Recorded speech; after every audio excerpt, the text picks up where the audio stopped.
흔히 기절한다고 표현하는 실신은 갑작스런 뇌혈류 감소로 인해 일시적으로 의식을 잃고 자세를 유지하지 못해 쓰러지는 증상을 말하는데, 전체 인구의 20에서 40%가 일생에 한 번은 경험한다고? 톡톡 건강 토크, 이번 시간에는 다양한 원인에 의해 나타나는 실신에 대해 알아본다. 우리가 흔히 기절이라고 표현하는 실신은 인구의 20에서 40%가 평생을 살아가면서 한 번쯤 경험할 정도로 아주 흔하다고 합니다.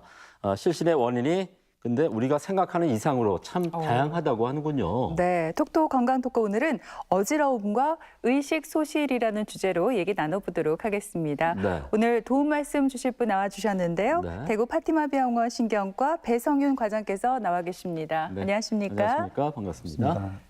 자, 그럼 먼저 3분 브리핑을 통해서 어지럼증이 나타났을 때 의심해 볼 수 있는 질환과 실신의 정의에 대해서 먼저 알아보도록 하겠습니다. 과장님 부탁드리겠습니다. 네, 소개 감사드립니다. 파티마 병원 배성윤입니다. 오늘 제가 이 시간에 설명드릴 것은 어지러움과 의식소실 시 어떻게 임상적으로 접근을 하고 그중에서도 앞서 말씀해 주신 실신과 또 발작을 감별하고 치료하는 큰 흐름에 대해서 말씀을 드리겠습니다. 신경과에 어지럽다고 하시면서 많은 환자분들이 오시게 되는데 크게 세 가지 관점에서 접근을 하는 경우가 많습니다. 먼저 가장 많은 경우가 빙글빙글 회전성 어지러움, 일명 현운이라고 하는데요. 이 현운을 동반하면서 오심과 구토를 이렇게 호소하시는 환자분들이 오시게 되면 뇌에 있는 전정기관에서 유래되는 말초성 어지러움을 먼저 생각을 해야 됩니다. 가장 흔한 병이 의학 용어는 아니지만 저희가 환자분들한테 이석증이라고 많이 설명을 드리고 또는 귀에 돌이 빠졌다라고 이야기하는 양성 발작성 체위 변환 현운이 있고 자세 변화에 따라서 빙글빙글 돌리면서 속이 메스껍게 됩니다. 그런데 이 메스꺼움이 어지러움과 함께 일정 시간 이상 지속이 되게 되면 최근에 감기나 장염 같은 이제 염증 질환이 있었다거나 굉장히 피곤했는지 물어보게 되고 병력에 따라서 전정신경염을 감별을 해야 됩니다. 그리고 이석증인 줄 알았는데 반복적으로 회전성 어지러움이 있으면서 이명이나 청력 저하, 귀에 충만감이 있을 경우에는 메니에르 병이라는 희귀병을 생각을 해야 되고 이비인후과 함께 진료를 보게 됩니다. 그리고 잦은 두통이 함께 동반된다면 편두통성 어지러움도 고려를 해야 되겠습니다. 회전성 어지러움과 함께 균형장애, 위아래로 울렁거린다든지 푹신한 이제 구름이나 침대 위를 걷는 느낌이 들면서 구음장애, 삼킴곤란, 복시, 그리고 한쪽 팔다리의 마비나 감각 같은 신경학적 증상이 동반되게 되면 중추성 어지러움으로 뇌혈관 질환, 이제 뇌졸중을 이야기하게 되고 뇌종양 같은 것들을 생각해야 됩니다. 오늘 제가 설명드릴 것은 세 번째 어지러움 양상인데 흔히 어지리하다, 어질어질 현기증이 난다, 핑 돌린다, 눈앞이 캄캄하면서 정신을 잃을 뻔하거나 잃었다.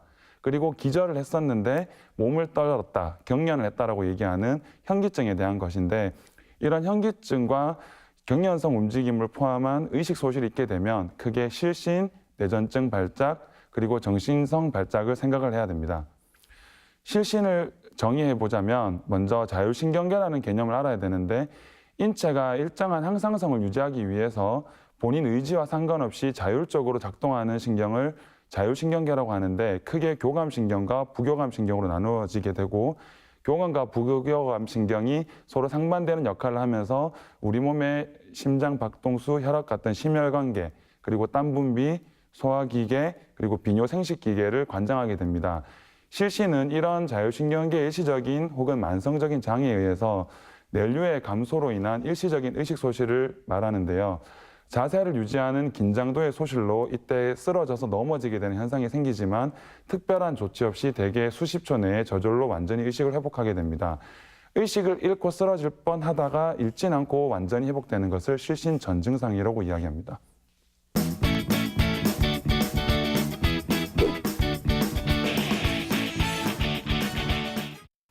네, 실신이 일어날 수 있는 여러 가지 상황까지 알아봤습니다. 네. 평소에 정말 기절할 뻔했다 이런 말 자주 하는데 그런 그렇죠. 상황이 참 많이 생기는 것 같습니다. 네. 과장님, 그런가 하면 실신에도 뭐 여러 가지 종류가 있다는데요. 어떤 것들이 있을까요? 네, 실신의 종류는 크게 세 가지를 생각해 봐야 되는데 가장 많은 것이 신경매개 실신 또는 반사 실신입니다. 유발 자극에 대한 반응이나 특정 상황에서 정상적인 혈압 조절 기능의 장애로 인해서 발생하게 되는데요. 크게 신경매개 실신에는 세 가지를 생각해야 되는데 혈관 미주 신경 실신이 있고 상황 실신과 경동맥동 실신이 있습니다. 혈관 미주 신경 실신은 오래 서 있거나 강한 감정적 자극에 노출되는 상황, 심한 탈수나 공복, 그리고 무더운 상황에서 그리고 통증이나 신체 손상 후에 공포감을 느낄 때 교감신경이 활성화가 되는데 이때 심장이 수축하고 심박수가 증가하는데 이에 대한 반사작용으로 부교감, 미주신경이 활성화가 되면서 맥이 느려지고 혈관이 확장되고 혈압이 저하되면서 뇌류의 저하로 인해서 실신이 일어나게 됩니다.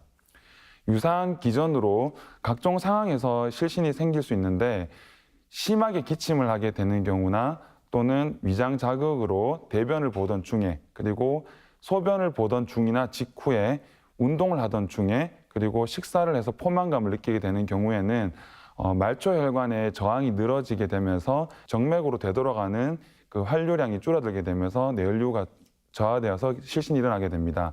그리고 옆에 그림을 보시게 되면 보통 코를 막고 입을 막은 상태에서 힘을 꽉 줘서 코를 풀듯이 숨을 쉬는 것을 저희가 발살바수기라고 하는데 닫힌 성대문에 대항해서 숨을 쉬려고 하는 노력인데요.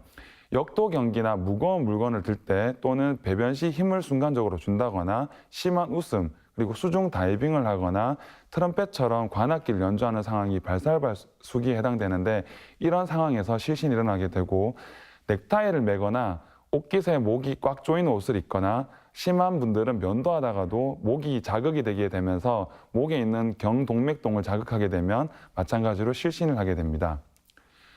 두 번째 실신의 분류로는 기립저혈압이 있는데 사람이 앉았다가 일어서게 되면 하지와 내장으로 약 500에서 1000ml의 혈류가 저류가 되게 되는데 이때 교감신경과 말초신경의 저항이 증가되게 되면서 심장으로 되돌아가는 정맥 활류가 증가해야 되는데 이러한 보상 기전에 문제가 생기게 되면 기립저혈압 실신이 생기게 됩니다.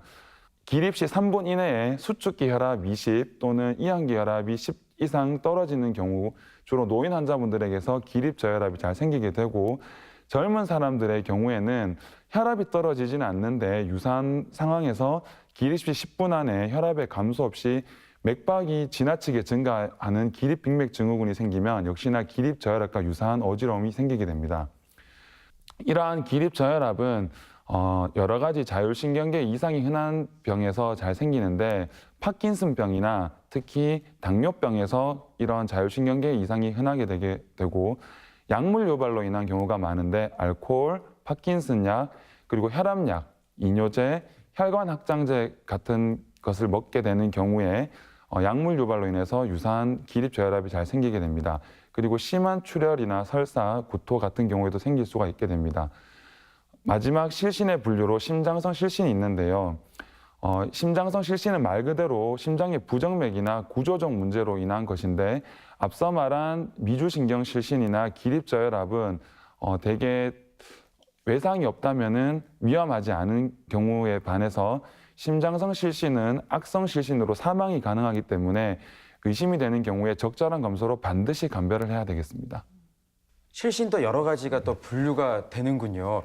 근데 과장님, 이 실신하면 또 떠오르는 단어 중에 하나가 앞에서도 언급이 되었습니다만 뇌전증이거든요. 네네. 제 주변에도 뇌전증을 앓고 있는 분이 있었는데 실신은 그냥 쓰러지지만 이 뇌전증을 앓고 있는 분들은 또 발작 증세가 일어나더라고요. 그러면 이 실신과 뇌전증은 좀 어떻게 다른 거예요? 네, 그것을 구분해서 설명드리겠습니다. 앞서 말한 실신에서 쓰러지면서 경련성 움직임이 있을 수 있다고 말씀드렸는데요.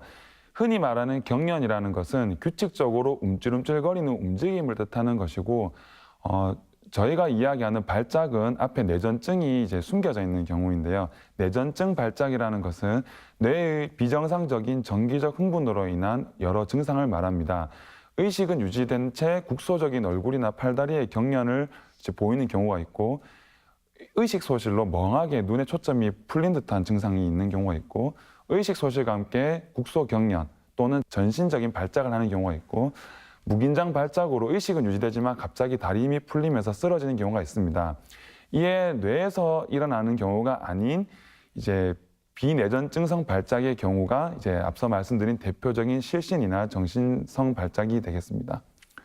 내전증 발작의 임상 증상은 속에서 뭔가 치밀어 올라오는 느낌이 든다거나 이상한 맛이나 냄새 또는 예전에 이미 한번 봤거나 겪은 것을 느끼는 것을 데자뷰라고 하는데 이런 느낌이 드는 경우 또는 갑자기 멍하게 자극에 한참 동안 반응이 없으면서 눈에 초점이 풀린 상태가 있고 입을 쩝쩝 다신다거나 손을 만지작거리는 반복적인 행동이 있을 때 의심을 하게 됩니다.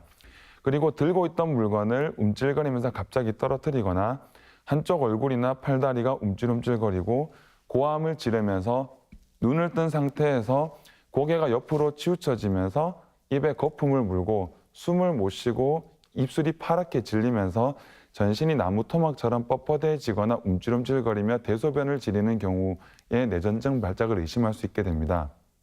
그래서 간단하게 표로 살펴보시면 환자분이나 보호자분들께서 내원하셨을 때 환자가 쓰러졌는 경우에 피부색이 창백하다면 좀 더 실신을 시사하게 되고 입술이 푸르르면서 청색증을 보인다면 내전증 발작을 시사하게 되겠습니다. 그리고 대개는 실신은 눈을 감거나 뜨더라도 약하게 뜨고 있는데 내전증 발작은 눈을 되게 뜨고 있으면서 눈동자나 머리가 편측 방향으로 편의가 흔하게 되겠습니다. 그리고 내전증 발작이 좀 더 사지 근육이 뻣뻣하기 때문에 쓰러졌을 때 실신보다는 혀를 깨무는 경우가 흔하고 경련이라고 말하는 움찔거림이 실신보다 좀 더 흔하게 되겠습니다. 그리고 실신은 관략근이 되게 보존되는 경우가 흔하지만 내전증 발작은 관략근 또 이제 기능이 없어지는 경우가 많기 때문에 요실금이나 변실금이 좀 더 흔하게 되고 중요한 포인트가 실신에서는 대부분의 경우에 식은땀이 동반되는 경우가 상당히 많기 때문에 앞서 말한 대로 안면이 창백하면서 식은땀이 동반된다면 실신을 좀 더 시사하게 되겠고 머리에서 이제 발작이 일어나는 경우에는 발작 후에 혼돈 증상이 흔하고 지속 시간이 실신보다 훨씬 길게 되겠습니다. 그리고 온몸에 힘이 들어갔기 때문에 발작 후에 근육통이나 두통은 이제 내전증 발작에서 좀 더 흔하게 되겠고 발작 후에 국소신경학적 증상도 뇌에서부터 유발되었기 때문에 내전증 발작이 좀 더 흔하겠습니다. 네, 실신과 내전증의 증상에 대해서 한번 알아봤는데요. 그렇다면 의식소실의 원인을 감별하기 위해서 어떤 검사들을 받아야 할까요? 아무래도 원인들이 참 다양하기 때문에 받아야 하는 검사들도 뭐 한두 가지가 아닐 것 같거든요. 어떤가요, 과장님? 네, 설명드리겠습니다. 의식소실을 위한 원인을 감별하기 위해서는 앞서 말씀드린 대로 병력 정치가 정말 가장 중요합니다. 그래서 응급실에 오시는 경우에도 그렇지만 외래로 오실 때 목격자를 반드시 데리고 오시는 것이 병력 정치에 도움이 되기 때문에 왜냐하면 환자분이 의식이 없으니까요. 그래서 그게 중요하고 실신과 내전증을 감별하기 위해서 자율신경과 기립경 검사 그리고 영상검사, 뇌파검사 그리고 일반 혈액 검사와 심장 검사를 이제 해볼 수가 있겠습니다. 첫 번째로 자율신경과 기립경 검사인데요. 자율신경은 앞서 말씀드린 교감과 부교감 신경의 기능을 보기 위해서 땀 분비 검사와 심호흡 시 심박수가 어떻게 변화하느냐에 따라서 그리고 발살발 수기를 했었을 때 혈압과 맥박이 어떻게 변화하는지를 보면서 교감신경과 부교감신경의 기능을 살펴볼 수가 있게 되겠습니다. 그리고 옆에 그림을 보시면 사람이 누워있는 상태에서 서서히 각도를 70도까지 올리게 되면서 안정시 혈압과 맥박, 뇌혈류량을 측정한 다음에 테이블 경사를 올림에 따라서 분 단위로 혈압과 맥박, 뇌혈류량의 변화를 모니터링을 하게 됩니다.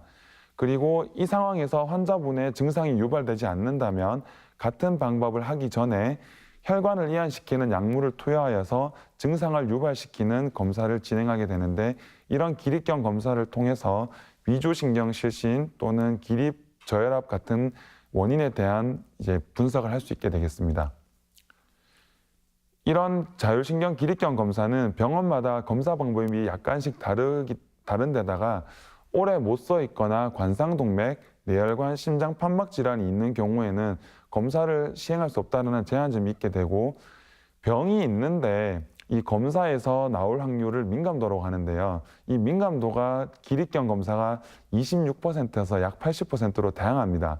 그래서 검사가 정상이라도 병이 없다고 해서는 안 된다라는 것을 이제 명시해야 되고, 반면에 검사에서 이상이 있는데 실제로 병이 있을 확률을 특이도라고 하는데, 기본 검사에서 만약에 이상이 있게 되면은 실제 병이 있을 확률이 90%로 굉장히 특이도가 높습니다. 검사를 신뢰할 수 있다는 거죠. 그런데 기본 검사에서 이상이 없다고 해서 약물을 써서 유발을 시켰을 경우에는 이런 특이도가 50%로 훅 떨어지게 됩니다. 무슨 말이냐면 정상인 또 약물을 이제 사용해서 유발시키면 약 50%에서 이상 소견이 나타날 수 있기 때문에 정상인을 자칫 병이 있다라고 이제 오진하는 경우가 있기 때문에 이거는 굉장히 조심해서 이제 해석을 해야 되고, 처음에 양성이 나왔더라도 다시 검사해서 같은 결과가 나올 이제 확률 재현성이라고 얘기하는데, 이것도 50에서 85%로 다양하기 때문에 한 번의 검사로 병을 추측하는 것에는 제한을 둡니다.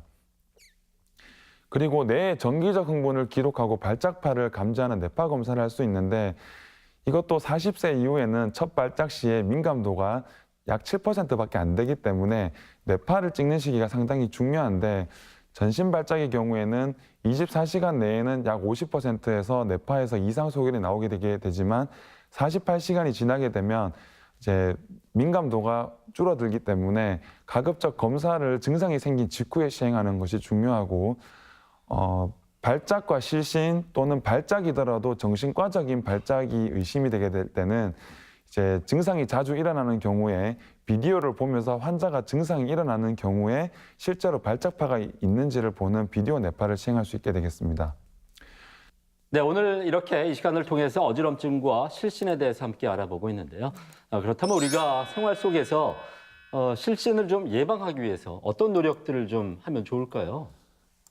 예, 실신의 생활은 예방치료가 가장 중요합니다. 앞서 말한 대로 실신은 심한 외상이 없다면 대개 예후가 양호하기 때문에 의식을 잃고 기절해 있는 것 때문에 이제 걱정하는 환자분을 안심시키는 것이 중요하고요. 어지럽고 의식을 잃을 것 같을 때 우선 주변의 도움을 요청하고 누워서 다리를 높인 다음에 수분간 안정을 취하면서 심호흡을 하면 대개 정신을 잃지 않거나 잃더라도 수십 초 내에 아무 문제 없이 일어날 수 있게 됩니다.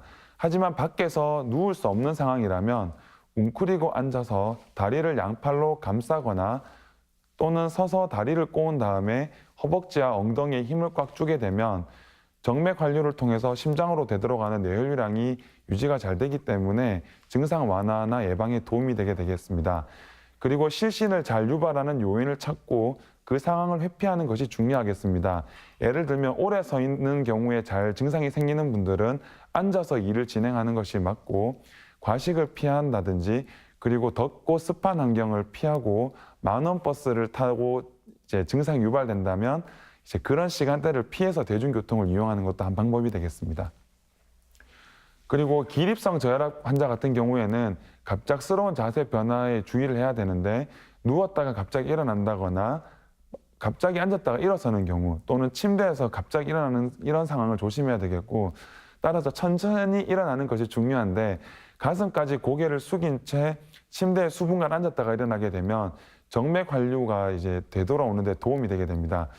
옆에 그림을 보시게 되면 이제 서서 다리를 꼬우는 경우, 그리고 이제 발가락 끝으로 서서 발 뒤꿈치를 올리는 경우, 그리고 웅크리고 앉아서 힘을 주는 경우, 그리고 서서 자세를 숙인 다음에 무릎에 손을 얹고 상체를 숙이게 되면 정맥 환류량을 증가하게 되는데, 이렇게 앉았다 일어섰다 하는 운동은 위험하겠지만 누운 자세에서 이제 자전거를 타는 연습을 한다거나 또는 헬스클럽에서 누운 자세에서 다리 근력을 이제 키우는 운동을 하게 되면 하체 근육이 이제 많아지게 되면서 정맥 환류에 도움이 되는 이런 운동을 병행하시면 도움이 되겠습니다.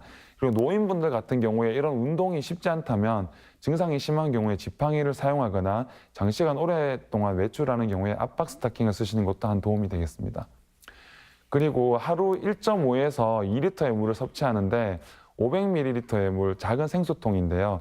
이 한 통의 물을 먹게 되면 약 30분 후부터 두 시간 동안 수축기 혈압이 20 정도 증가하는 효과를 볼 수 있기 때문에 외출 시간이 어떤지에 따라서 미리 수분 섭취를 하신다면 도움이 되겠습니다.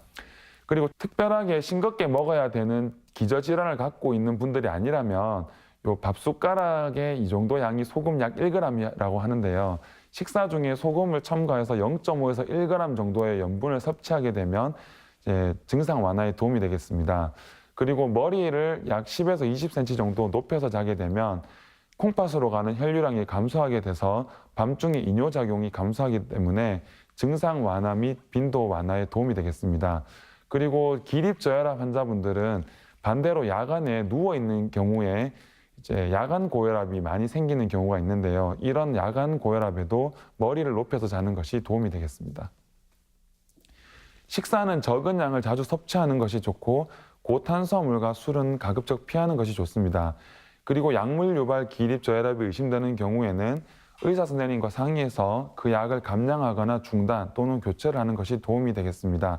특히나 노인분들 중에서 고혈압 약에다가 심장이 안 좋다고 해서 이뇨제를 먹고 또 남자분들 같은 경우에는 전립선 비대증 약을 먹게 되는데 이런 경우에는 꼭 의사 선생님과 상의를 하시는 것이 맞겠습니다. 네, 이렇게 네. 생활 속에서 실신을 예방할 수 있는 방법도 여러 가지 알려주셨습니다. 네. 이런 것들을 잘 실천했음에도 불구하고 자꾸만 실신을 하게 되는 상황이 된다면 아무래도 약물 치료를 해야 될까요? 네, 생활 예방을 충분하게 하는데도 증상이 자주 발생하는 경우에는 어쩔 수 없이 약물을 이제 복용해야 되는 경우가 있는데 크게 우리나라에서는 임상적으로 두 가지 약을 많이 씁니다. 먼저 미도드린이라는 약인데요. 이 약은 말초 혈관 저항성을 상승시켜서 혈압을 일정하게 유지시켜주는 약입니다. 약 30분에서 1시간 이후에 효과가 나타나서 4시간 동안 약물 효과가 지속되게 되는데요. 따라서 주머니에 넣고 다니시다가 오래 서 있어야 되는 경우에는 오래 서 있어야 되는 경우 1시간 전에 복용을 하시게 되면은 4시간 동안 효과를 볼 수 있게 됩니다. 반면에 이 약의 부작용으로 누운 자세에서 고혈압이 생길 수 있기 때문에 주의를 해야 되는데요. 따라서 기상 시에 그리고 점심 전 그리고 취침 4시간 전에는 피해서 늦은 오후에 복용하는 것이 맞고 혈압을 측정했는데 180에서 110 이상이 있게 되면은 이 약을 일시적으로 중단하는 것이 맞겠습니다. 그리고 신부전이나 배뇨장애, 갑상선 기능 항진증 같은 경우에는 이 약을 복용을 안 하는 것이 좋습니다. 그리고 두 번째 약이 플루드로콜티손이라는 약인데요. 이 약은 스테로이드의 일종인데 신장에서 나트륨의 재흡수를 촉진해서 유혈행량을 증가시켜주는 약입니다. 혈관 수축에 보완적인 역할을 해주기 때문에 약을 사용할 수 있게 되는데 역시나 누운 자세에서 고혈압이나 저칼륨 혈증, 체중 증가, 부종 같은 부작용이 있을 수 있기 때문에 신부전이나 신부전 그리고 고혈압 환자에서는 주의를 요합니다. 누운 자세 고혈압이라는 것은 누웠을 때 혈압이 150에 90 이상인 경우를 얘기하는데요.